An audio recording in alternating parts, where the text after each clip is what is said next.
पिताश्री, मैंने अभी कुछ देखा, अत्यंत विचित्र। प्रणाम महादेव।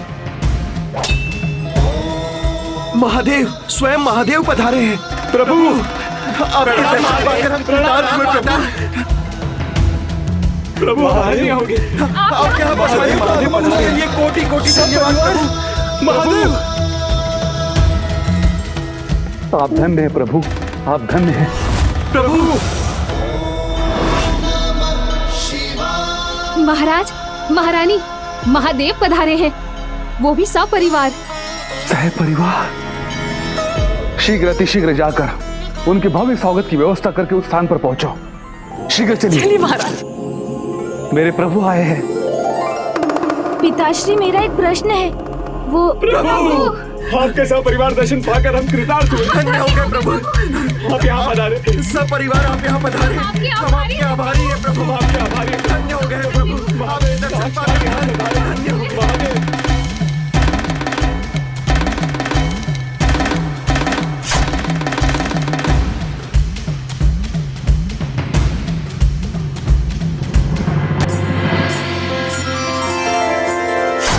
ओम नमः शिवाय, ओम नमः शिवाय, ओम नमः शिवाय, ओम नमः शिवाय।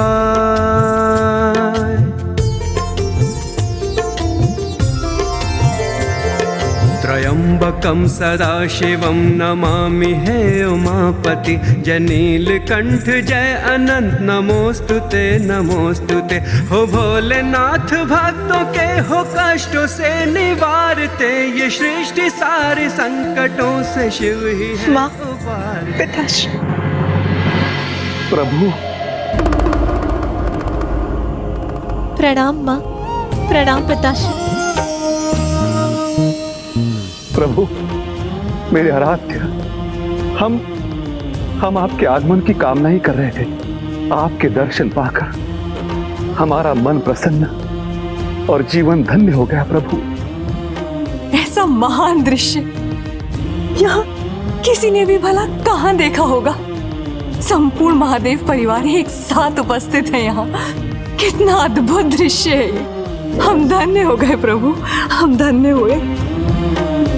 वो सब क्या हो रहा था वहाँ? स्वागत संपन्न होते ही मैं तत्काल भीतर जाकर पिताश्री से ये अवश्य ज्ञात करूंगा कि उन विचित्र घटनाओं का क्या अर्थ था। प्रभु पधारी, आओ पुत्री पार्वती।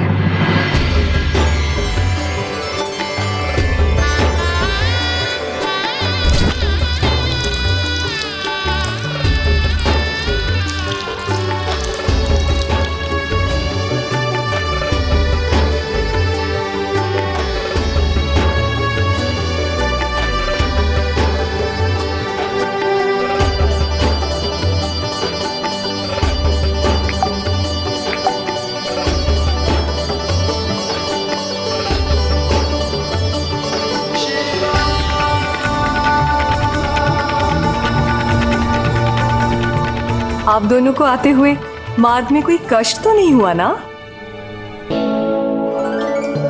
और कोई तो कष्ट नहीं हुआ नानी जी, बस गणेश पीछे छूट गया था। हाँ नाना जी, वो मूषक जी हमारे थोड़ी मध्यम गति से। प्रिय गणेश, हमें पूर्णतः ज्ञात है कि आपने स्वयं मार्ग में ही प्रभु के आत्मलिंग को स्थापित कर दिया था। इसी कारण आपका यह विशेष स्वागत होना चाहिए। हाँ स्वामी, सर्वथा उचित कहा आपने। गणेश का विशेष स्वागत होना चाहिए।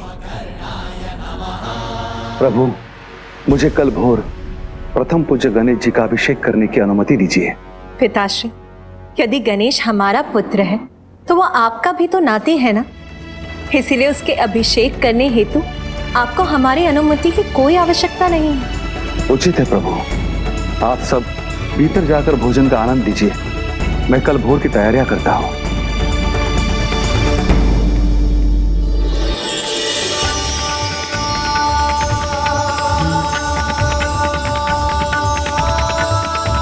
पधारिए, पधारिए मेरे प्रभु, आसन ग्रहण कीजिए। मुझे अपने कक्ष में जाने के पूर्व पिताश्री से प्रश्न कर अपनी जिज्ञासा शांत कर लेनी चाहिए। पिताश्री। महादेव पुत्र गणेश, आपके अभिषेक के उपरांत मैं आपसे अवश्य संपूर्ण कथा सुनूंगा कि किस प्रकार आपने अपनी युक्तियों से लंकेश रावण को रोक दिया था। जी अवश्य नाना जी, किंतु मैं पुत्र कार्तिकेय।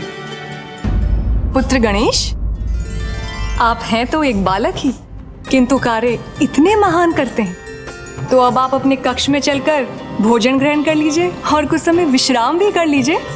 चलिए, मैं आपको आपका कक्ष दिखा देती हूँ, आइए। अवश्य नानी माँ, किंतु सर्वप्रथम मुझे पिताश्री से कुछ पूछना है। नहीं नहीं पुत्र गणेश, आप बहुत दीर्घ अवधि से यात्रा कर रहे हैं। सर्वप्रथम आपको विश्राम करना चाहिए और उसके उपरांत ही आप अपने पिताश्री से मिलकर अपनी सारी जिज्ञासाएं शांत कर लीजिएगा।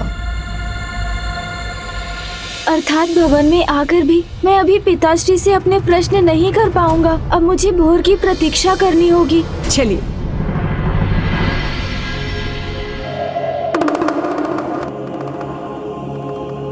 पुत्र गणेश, ये है तुम्हारा कक्ष। अब तुम विश्राम करो।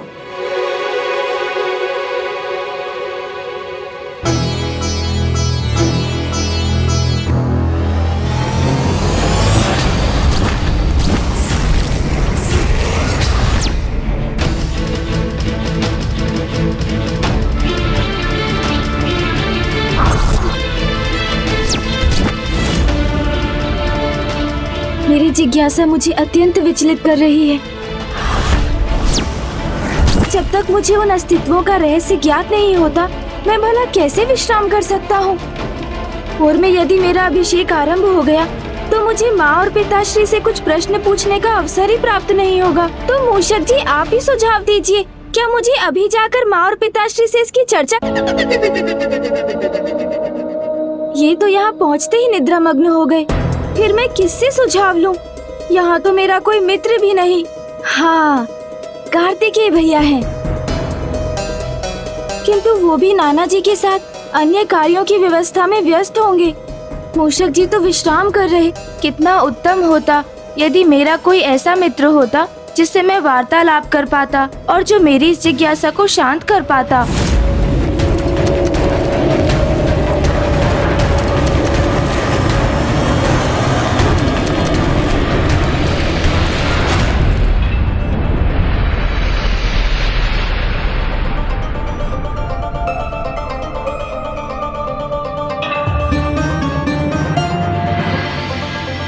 ब्रह्म मुहूर्त भी हो चुका है, शीघ्र भोर होगी, तो कदाचित यही उचित समय है पिताश्री और माँ से बात करने का।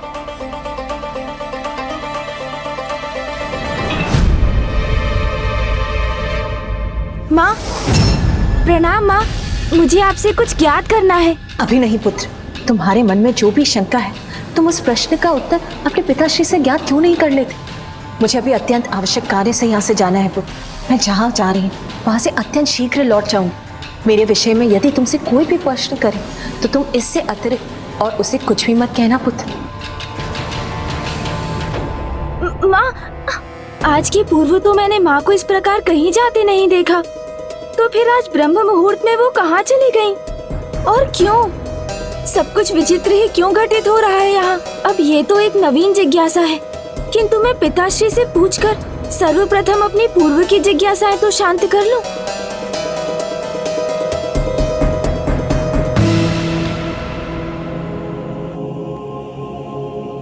पिताश्री, प्रणाम पिताश्री, मुझे आपसे कुछ चर्चा करनी है। हाँ अवश्य पुत्र, किंतु अभी नहीं। अभी मुझे किसी विशेष कार्य से कहीं प्रस्थान करना है। और हाँ, यदि कोई मेरे विषय में कुछ भी पूछे तो उनसे कहना कि मैं अपने भक्त को दर्शन प्रदान करने गया हूँ। पिताश्री, आज के पूर्व तो माँ और पिताश्री को कभी ऐसा विचित्र व्यवहार करते नहीं देखा मैंने। उन्हें ऐसा क्या आवश्यक कार्य है जो उन्होंने इतने रहस्यात्मक रूप से प्रस्थान किया है? अब तो मुझे कार्तिकेय भैया से ही बात करनी होगी।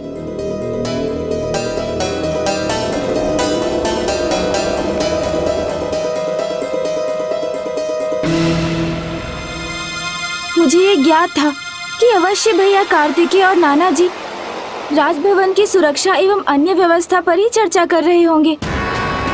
अर्थात मेरे लिए किसी के भी पास समय नहीं। इससे तो उचित होता कि मैं किसी अन्य को ही अपने मित्र के रूप में स्वीकार कर लेता। तो किसी से अपने हृदय की चिंता तो बांट सकता।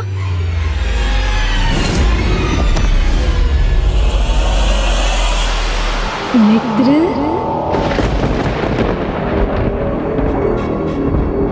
मित्र,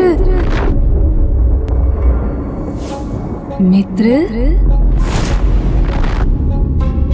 मित्र,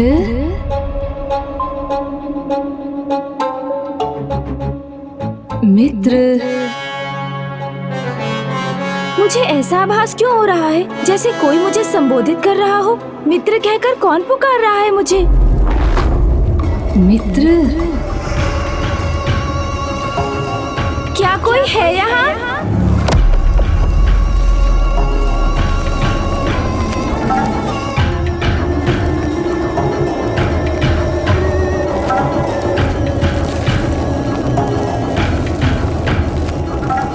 ये मेरा भ्रम तो नहीं? किसी का स्वर तो मैंने अवश्य सुना था, किंतु यहाँ तो कोई भी दिखाई नहीं दे रहा है।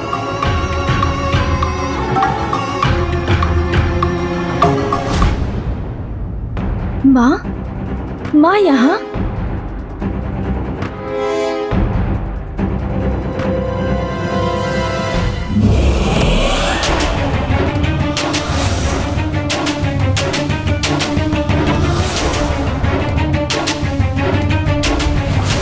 ये तो वही पुरुष है जो उस मदिरा के व्यसन से ग्रसित नवयुवक और उसकी माँ के साथ था वहाँ। किंतु माँ उससे इतनी आत्मीयता से क्यों संवाद कर रही है, जैसे वो उनसे परिचित हो। कौन है ये?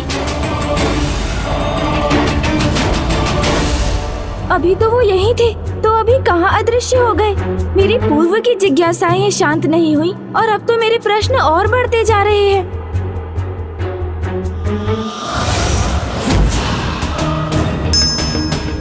और अब पिताश्री यहाँ क्या कर रहे हैं? देखने से तो प्रभु के भक्त जैसे हैं, किंतु कौन है ये?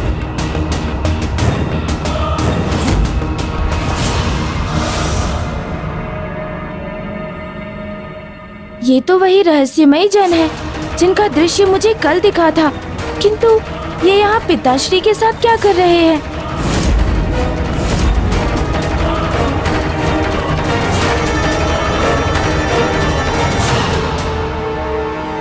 ये कैसा विचित्र घटनाक्रम है?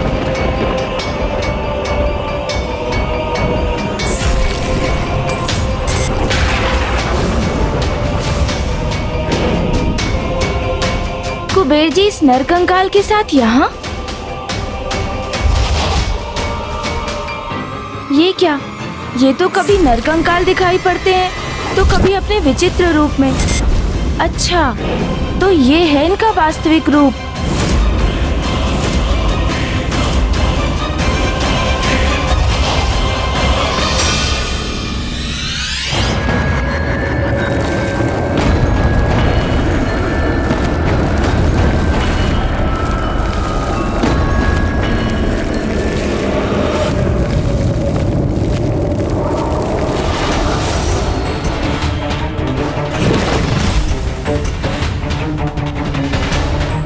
कुबेर जी, किंतु ये इस कंकाल के समक्ष ऐसी क्या विनती कर रहे हैं? कदाचित इनसे ही मुझे अपने समस्त प्रश्नों के उत्तर प्राप्त हो जाएं।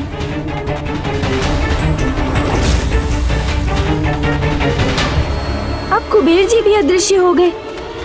मैं कैसे ज्ञात करूं कि माँ, पिताश्री और कुबेर जी इन तीनों से कैसे परिचित हैं? क्या संबंध है इनका? क्या है इसका रहस्य? ये रहस्य कौन उजागर करेगा? कुछ तो अवश्य है, मुझे इस रहस्य को ज्ञात करना ही होगा।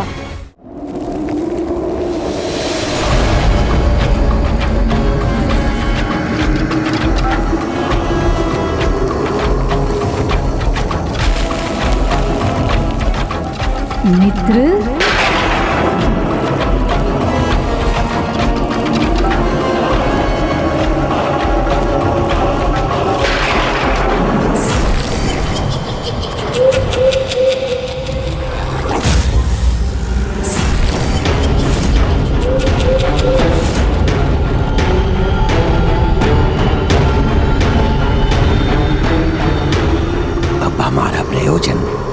दृश्य सिद्ध होगा जिसकी हम इतने दीर्घ समय से प्रतीक्षा कर रहे हैं। अब उस दृश्य के साक्षी बनेंगे हम।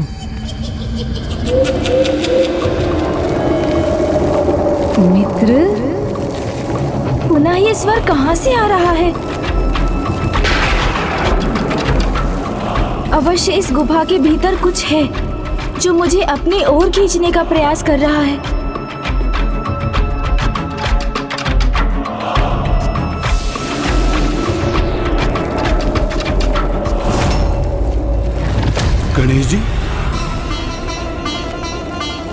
गणेश जी तो उसी गुफा की दिशा में देख रहे हैं। कहीं अब वो अनर्थ न हो जाए जिसका मुझे भय है।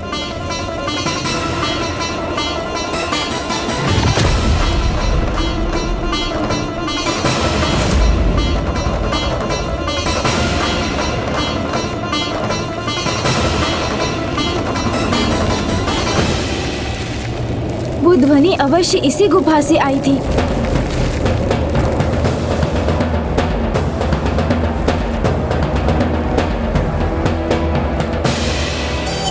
हमारे प्रयास अवश्य सफल होंगे आज।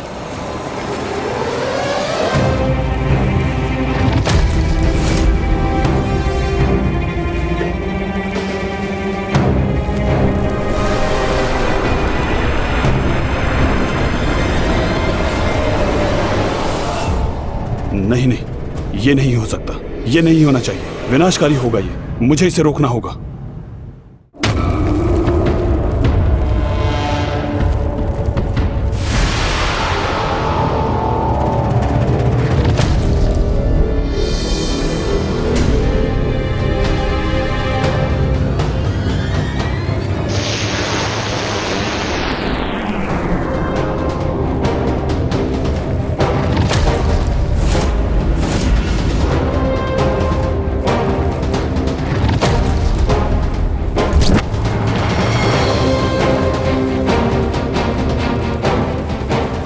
इससे पहले कि गणेश उस गुफा तक पहुंचे, मैं ही उसे जाकर भस्म कर देता हूं।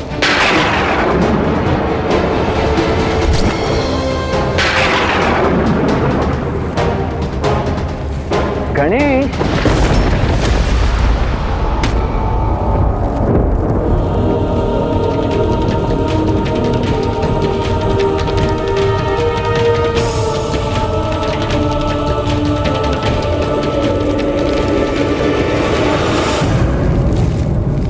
भैया आप यहाँ?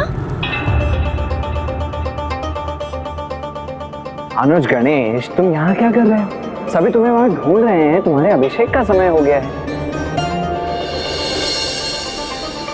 भैया मुझे तो ज्ञात ही नहीं हुआ कि सूर्योदय हो चुका है। ठीक है, कोई बात नहीं, किंतु अब विलंब मत करो। चलो शीघ्र चलो, आओ।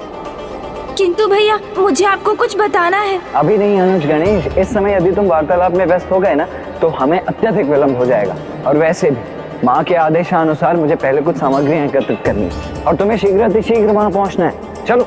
उचित है भैया, किंतु मेरे अभिषेक के उपरांत तो आप मेरी बात सुनकर मेरी जिज्ञासा शांत करेंगे ना?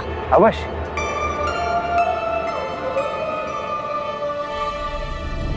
अभी तो गणेश जी ने भंडासुर की रचना नहीं की, किंतु मुझे ऐसा आभास हो रहा है जैसे कुछ शक्तियां उनसे ऐसा करवाना चाहती हैं।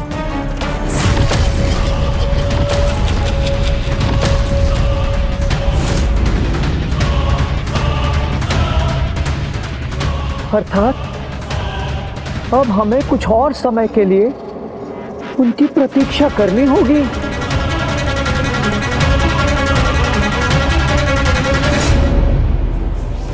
जो शक्तियां ये चाहती हैं कि अनर्थकारी घटना घटित हो, वो तो पुनः प्रयास करेंगे, और जो आज नहीं हो सका वो कल हो सकता है। इस संकट को प्रलय में परिवर्तित होने के पूर्व मुझे ही कुछ करना होगा।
मुझे कामदेव की इस भस्म को ही नष्ट करना होगा।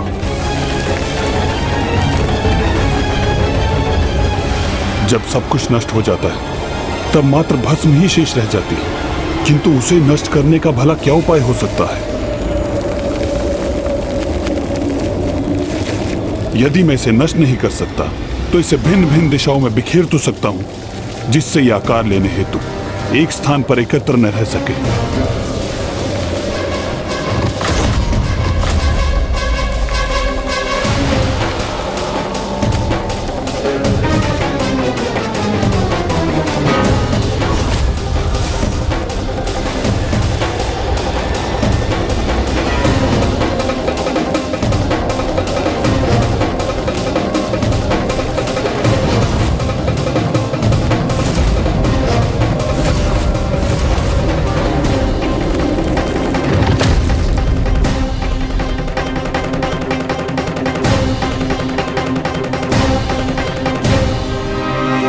इन्हीं भस्म से भंडासुर का जन्म होने वाला है और इस समय इसे रोकने के लिए मेरे पास मात्र एक ही उपाय है कि मैं इन भस्मों को यहां वहां बिखेर दूं, ताकि ये भस्म गणेश जी तक पहुंच ही ना सके।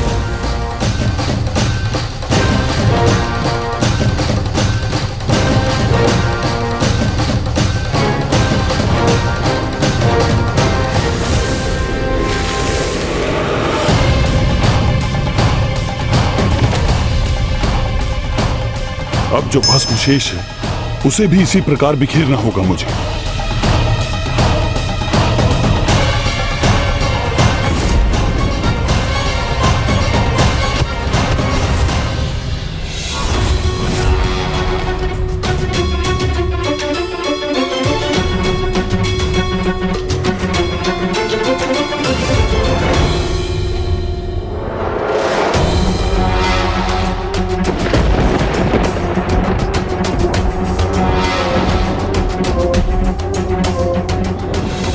शेष भस्म वो यहां से कहां चली गई? भला कहां अदृश्य हो सकती है?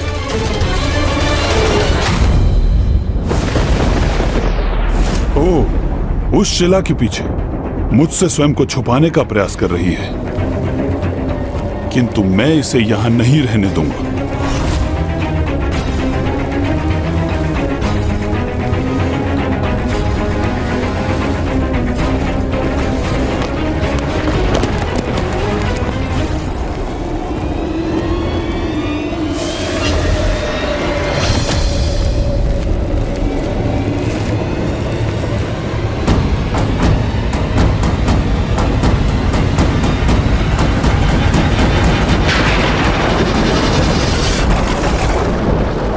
पुत्र है ग्रीफ, नहीं पुत्र है ग्रीफ।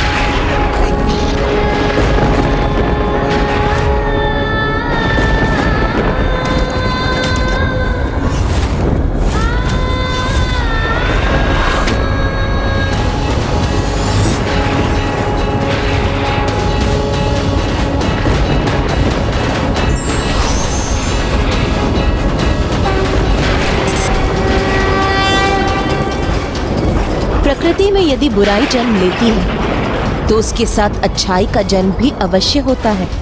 ये तो प्रकृति के विनाश और सृजन और पुनः विनाश के चक्र का ही भाग है। इसी के कारण अनेकों अधर्मियों ने जन्म लिया है, भले ही वो ताड़कासुर या हिरण्यकश्यप। उन्हें उनके जन्म के पूर्व नष्ट नहीं किया गया पुत्र। किसी भी व्यक्ति के पापों की गागर भरने के पूर्व उसे दंड नहीं दिया जाता। इसीलिए तुम प्रकृति के कार्य में बाधा मत डालो पुत्र।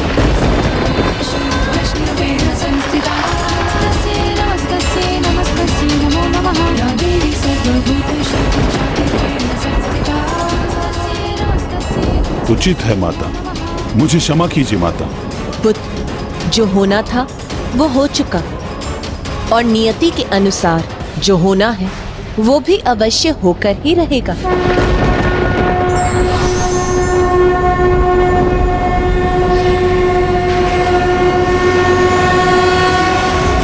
भव्य तो होगा ही। हाँ हाँ, कितना अद्भुत आयोजन है। हाँ हाँ, भव्य तो होगा ही।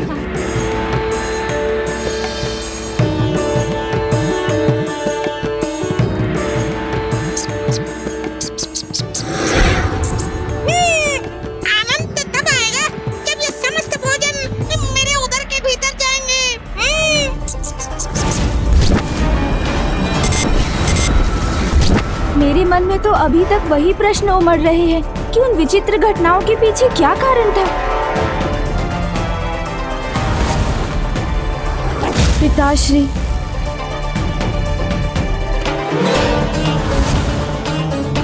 और माँ के अत्यंत विचित्र व्यवहार का क्या रहस्य है? कब आरंभ होगी अभिषेक की ये विधि, जिस विधि के संपन्न होने पर ही मैं अपने प्रश्नों के उत्तर प्राप्त कर सकूंगा।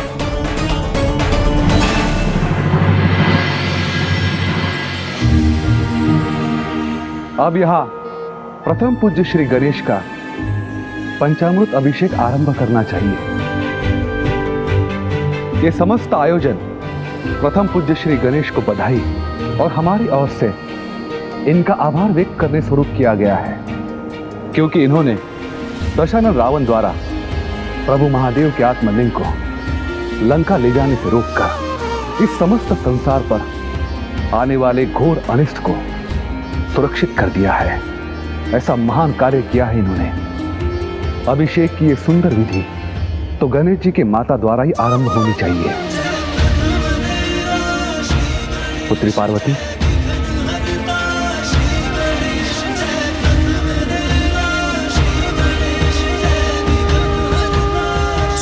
प्रभु, अब आप पंचामृत अभिषेक के लिए तैयार हो जाइए। ये समय उचित है। अब मैं माँ से अपने प्रश्नों का उत्तर भी जान सकता हूँ। माँ, मुझे आपसे कुछ कहना है। पुत्र, मुझे ज्ञात है तुम्हारे मन में तो सदा भांति भांति के प्रश्न उत्पन्न होते रहते हैं, किंतु ये प्रश्न और उत्तर में उलझने का समय नहीं है पुत्र। एक बार अभिषेक संपन्न हो जाए, उसके पश्चात हम अवश्य वार्तालाप करेंगे।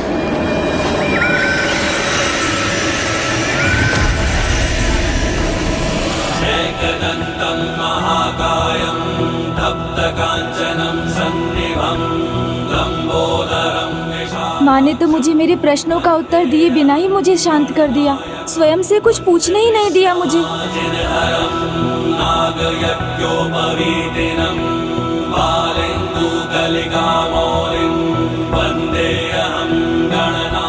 आइए देवी मैना, अपने सर्वाधिक प्रिय नाती का आप दही से अभिषेक कीजिए। सूर्यकोटि समप्रभ निर्विघ्नं कुरु मे देव सर्वकार्येषु सर्वदा।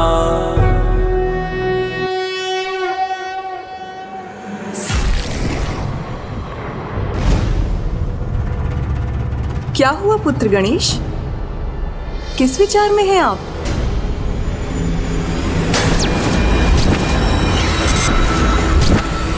मैंने उन तीनों को राजभवन के निकट ही देखा था, तो नानी माँ को अवश्य उन तीनों के बारे में ज्ञात होगा। तो क्यों ना मैं इन्हीं से पूछ कर देख लूं। नानी जी, कल अकस्मात ही कुछ विचित्र घटना घटी, जिसके विषय में मैं आपसे ये पूछना चाहता था कि आप सदैव विचित्र प्रश्न ही करते हैं, किंतु इस समय आप इन संशय और प्रश्नों से ध्यान हटाइए और इस विशेष अभिषेक की विधि का आनंद लीजिए। मेरे प्रश्नों का उत्तर देना तो दूर,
आप अपने समस्त प्रश्नों का उत्तर ढूंढने में स्वयं सक्षम है।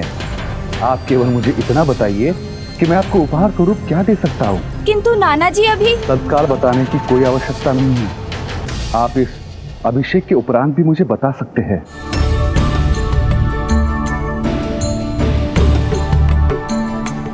लीजिए प्रभु, अब आप मधु से पुत्र गणेश का अभिषेक कीजिए। अब ये उचित अवसर है। मैं पिताश्री से ही अपने प्रश्नों का उत्तर ज्ञात करूंगा।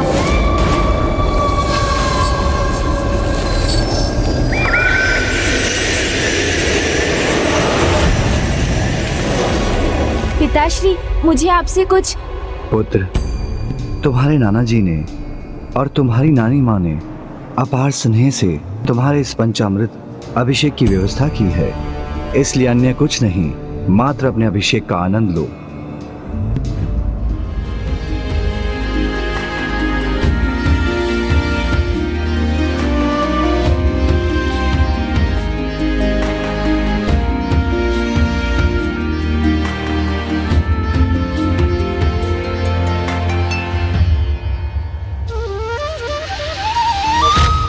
अब इक्षु रस से प्रथम पूज्य गणेश जी का अभिषेक करने का अवसर किसे प्राप्त होना चाहिए? मुझे नाना जी।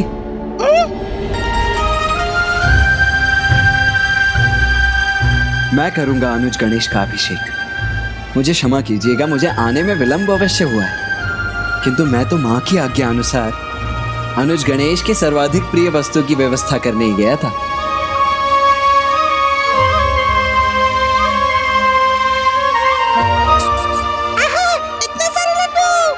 लड्डू नहीं, आज तो मुझे उत्तर चाहिए जो मुझे कोई भी नहीं दे रहा है।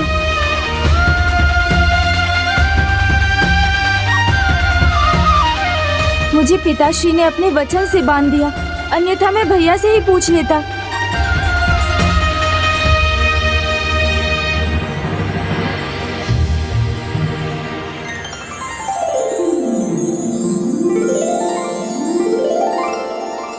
अब हमें अभिषेक की शेष विधि संपन्न करनी चाहिए।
पूर्ण रूप से सज्जित हो गया हूँ और अब मैं पिताश्री से वार्तालाप कर लेता हूँ।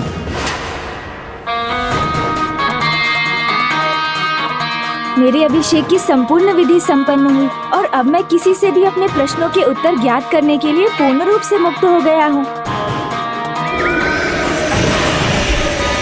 पिताश्री। पार्वती। हाँ प्रभु। अब मेरे ध्यान समाधि का समय हो गया है, मैं प्रस्थान करता हूँ।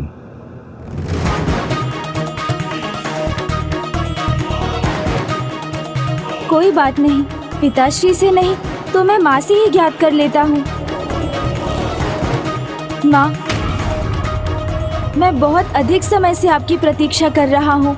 मुझे कुछ अति आवश्यक संवाद करना है आपसे। गौरी पुत्र, आप हमें भी तो अपनी माता के साथ कुछ समय व्यतीत करने का अवसर दीजिए। हाँ पुत्र, एक माँ का भी तो अपनी पुत्री के इस समय पर अधिकार है। मुझे भी उसका कुशल मंगल ज्ञात करने का अवसर प्रदान होना चाहिए, है ना? चलो पुत्री।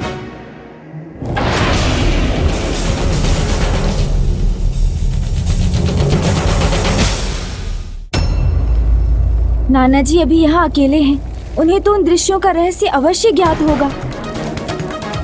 इसके पूर्व की कोई अन्य उनके निकट पहुँचे, मैं उनसे ही ज्ञात कर लेता हूँ।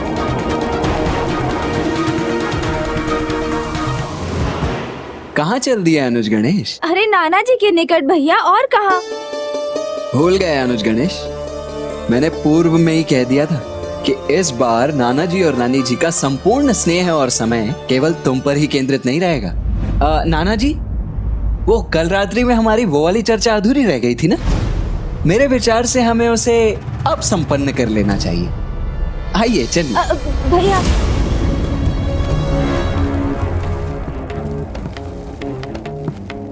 मूषक जी मेरे सखा एवं सेवक दोनों हैं, किंतु वो भी पुनः निद्रा में मग्न हो गए। फिर वही हो रहा है जो कल रात्रि में घटित हो रहा था। मुझे तो पूर्व में ही समझ जाना चाहिए था कि अभिषेक के उपरांत भी किसी के भी पास मेरे लिए तनिक भी समय नहीं होगा। माँ से वार्तालाप करने के लिए नानी जी हैं, पिताश्री एवं भैया से वार्तालाप करने के लिए नाना जी हैं, किंतु मेरे मन की बात समझने वाला कोई नहीं है। कोई मेरा मित्र भी तो नहीं है जिससे मैं अपने हृदय की बात कह सकता। कितना अच्छा होता जो मेरा भी कोई मित्र होता जिससे मैं अपने प्रश्न पूछ सकता। कितना एकाकी हूँ मैं।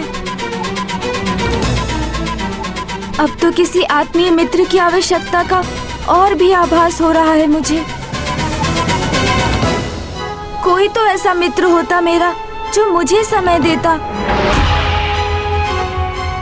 मेरी समस्या सुनकर उनका समाधान सुझाता। मित्र?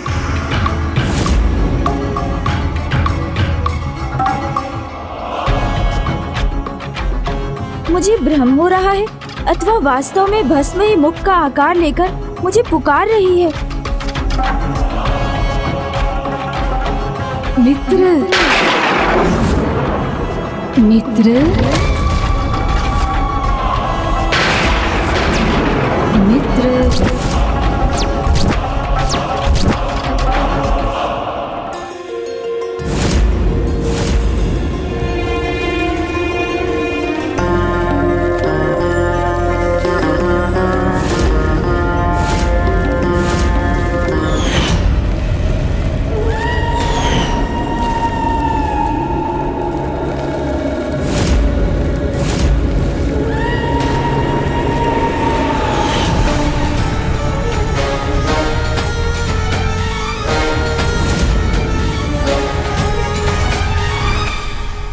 ये विचित्र भस्म अब किस दिशा में गतिशील है और क्यों?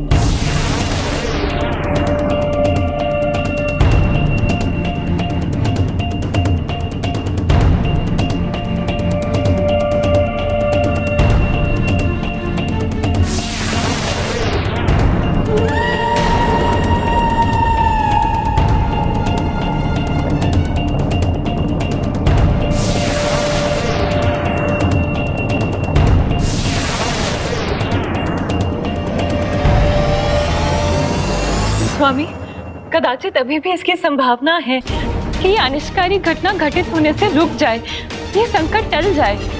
नहीं देवी, नियति ने जो निर्धारित किया है वो अपने उचित समय पर ही होगा। और अब गणेश से वो होने जा रहा है जिसके लिए वो स्वयं को कभी क्षमा नहीं कर पाएगा।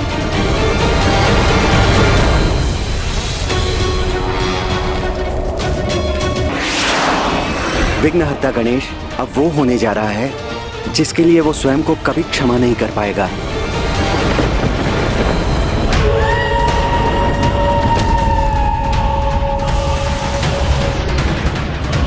ये भस्म के कण एकत्र होकर मुझे इस गुफा की दिशा में क्यों खींचने का प्रयास कर रहे हैं? और ये तो वही गुफा है जिससे भोर में भी ध्वनि उत्पन्न हुई थी।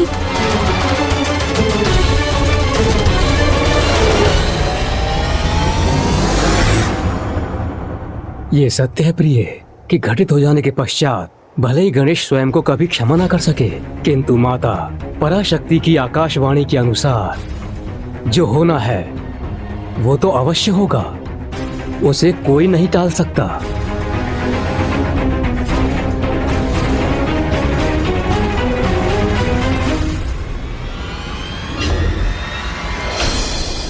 यहाँ तो कोई भी नहीं।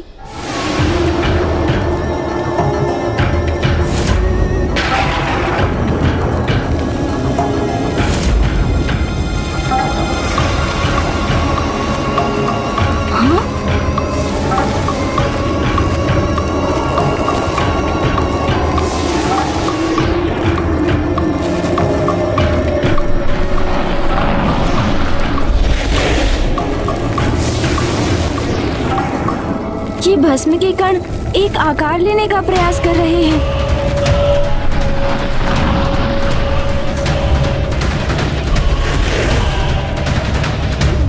क्या है ये और मुझे यहाँ क्यों बुलाया है इसने?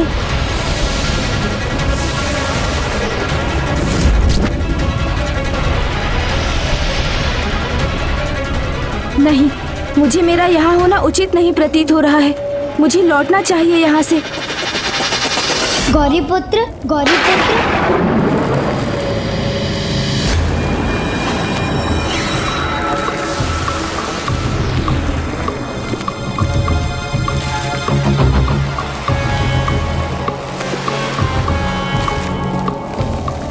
अनेक वर्षों से जो यहाँ आपकी प्रतीक्षा कर रहा है वो हूँ मैं। आपके समान मैं भी अकेला हूँ, जिसके पास ना कोई आता है न जिससे कोई कुछ कहता सुनता है। क्यों? मैं सत्य ही कह रहा हूँ ना मित्र। अकेलेपन का आभास तो अवश्य हो रहा है मुझे, किंतु मुझसे ये कहने का इसका क्या प्रयोजन है? गौरीपुत्र, मेरे कण आपके चारों ओर थे, इसलिए मुझे ज्ञात है कि आपको तो सभी ने अकेला छोड़ दिया है। पिता ध्यान में लीन हो गए। अब मेरे ध्यान समाधि का समय हो गया है, मैं प्रस्थान करता हूँ। माँ अन्य के साथ व्यस्त हो गई और आपके भ्राता और आपके नाना जी ने भी आपके जिज्ञासा पर ध्यान नहीं दिया। आपकी चिंता आपके विचारों को सुनने से अस्वीकार कर दिया। शेष है मूषक जी, वो तो भोजन और निद्रा में व्यस्त रहते हैं। जानता हूँ, सब जानता हूँ। कितना दुख हुआ आपको जब इतने प्रयासों के बाद भी किसी ने आपकी एक ना सुनी। ये भी ज्ञात है मुझे, और उससे भी रोचक बात है कि आपकी भी वैसी अवस्था है जैसे आपकी माता की थी जब उन्होंने आपकी रचना की थी।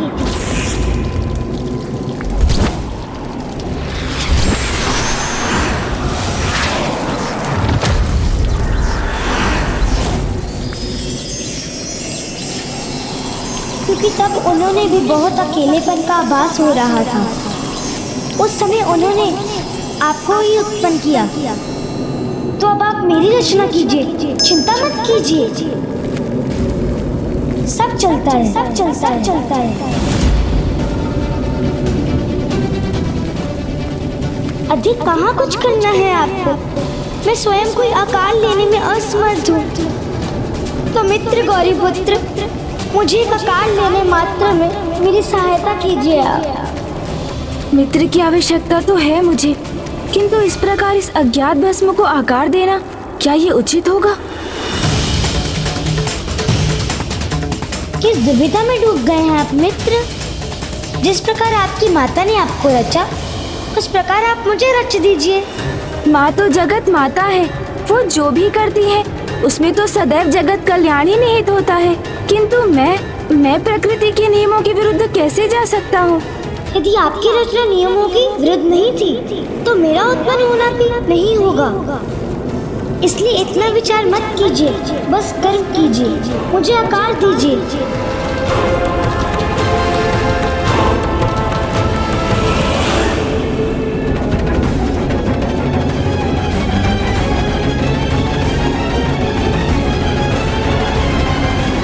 स्वामी, ये तो जन्म लेने के पूर्व ही अपने कपट का परिचय दे रहा है।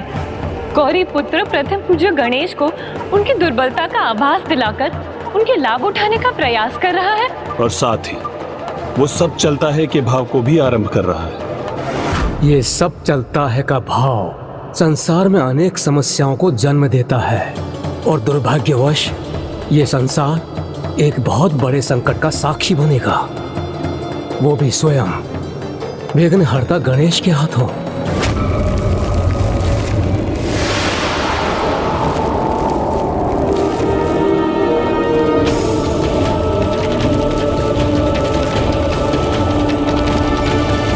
मेरी सहायता कीजिए प्रथम पूज्य गणेश जी। आपको मेरी आवश्यकता हो अथवा नहीं, किंतु मुझे आपकी सहायता की आवश्यकता है।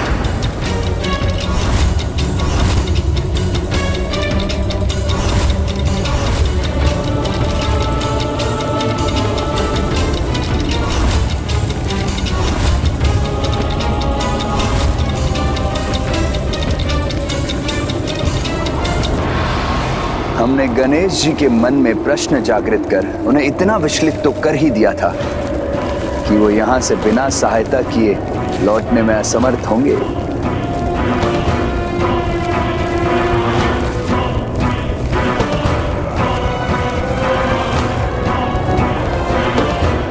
शीघ्र कीजिए गणेश जी, आपको जो भी करना है शीघ्र कीजिए।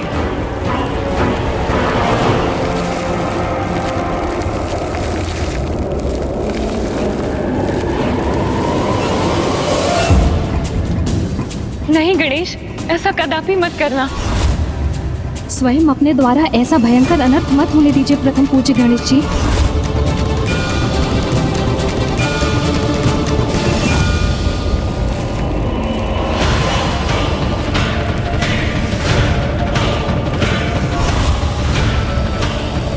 किसी की सहायता करने के लिए इतना विचार करने की क्या आवश्यकता है मित्र? किसी का सहायक बनने में तो सब चलता है।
समय आ गया है, अब हमारे प्रयास अवश्य सार्थक होंगे। गणेश को हमने इतना अधीर कर दिया है कि उसके फल स्वरूप हमें हमारे महानायक का सानिध्य प्राप्त होने जा रहा है।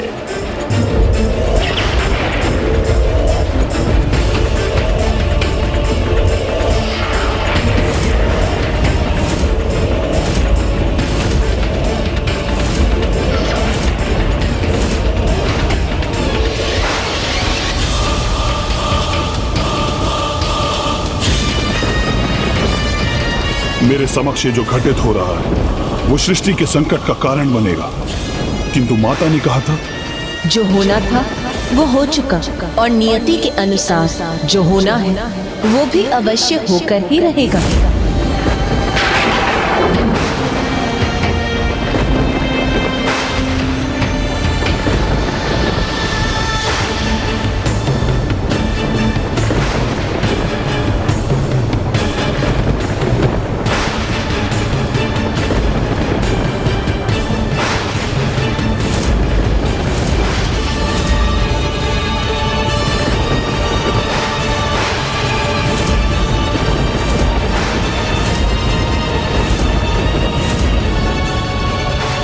अभी तक मेरा कोई मित्र नहीं था, अब से ये मेरा मित्र होगा।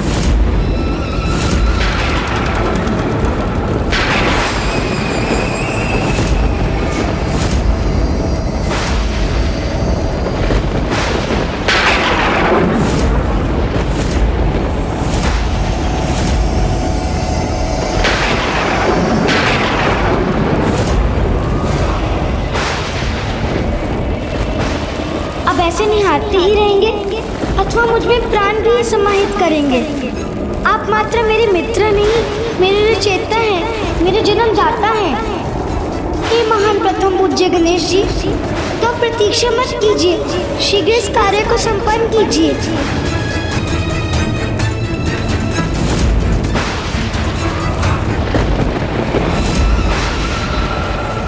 अब आप रुक क्यों रहे हैं मित्र? शीघ्र मुझ पे प्राण डालिए। तो मात्र प्राण ही देना शेष है। शीघ्र कीजिए ना गणेश जी। हाँ हाँ शीघ्र कीजिए। और विलंब उचित नहीं है, शीघ्र कीजिए। नहीं गणेश, ऐसा कदापि मत करना। ये अनर्थ मत कीजिए पार्वती नंदन। क्या ये उचित होगा?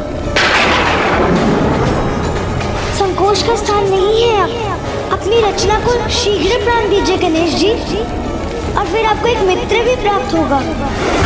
ऐसा मित्र जो सदा आपके साथ रहेगा, सदा आपकी प्रत्येक बात सुनेगा। अन्य सभी के समान मैं कभी अनसुना नहीं करूँगा। तो मुझे प्राण दीजिए गणेश जी। अब इतना भी मत सोचिए, सब चलता है, चलता है, चलता है। जो अपनी रचना होने के पूर्व ही अपना कार्य संपन्न करने की धूर्ता भरी युक्तियां जानता हो, वो भविष्य में और क्या क्या नहीं करेगा।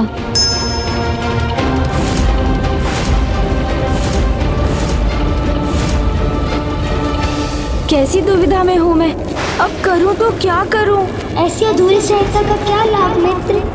मेरे जन्मदाता, मुझे आकार दिया, शरीर तो प्रदान कर दिया आपने, किंतु प्राणों के बिना क्या लाभ है शरीर का? उचित ही तो कह रहा है ये, आकार प्रदान किया और प्राण नहीं, तो फिर तो कुछ कहाँ प्रदान किया मैंने? इतना विचार मत करो मित्र।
ब्रह्मरूपाय विष्णुरूपाय ते नमः।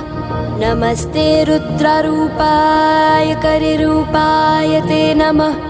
विश्वरूप स्वरूपाय नमस्ते ब्रह्मचारिणे। भक्तप्रियाय देवाय नमस्तुभ्यं विनायक। ॐ सिद्धि बुद्धि सहिताय महागणपतये नमः।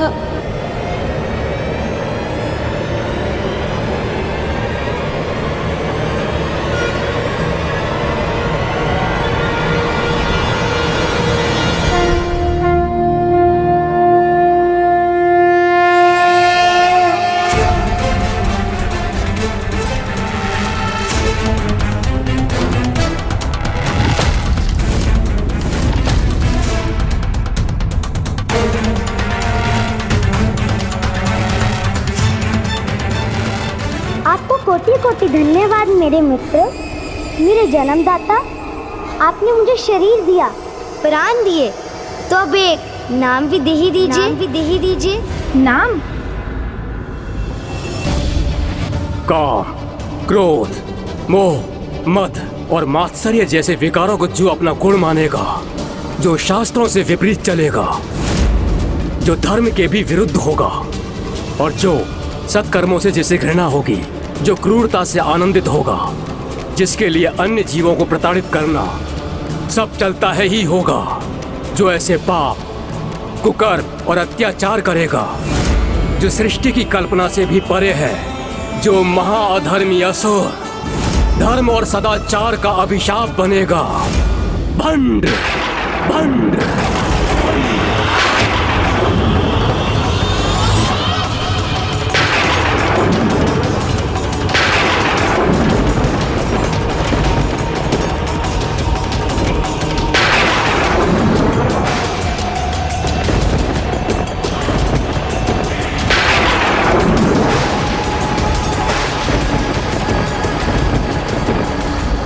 तुम्हें तुम्हारा नाम देता हूँ, भंड कुमार। भंड कुमार, धन्यवाद। हमारे महानायक भंड कुमार। एकाएक मुझे ऐसा क्यों आभास हुआ कि जैसे हमारे अलावा कोई अन्य भी यहाँ उपस्थित है।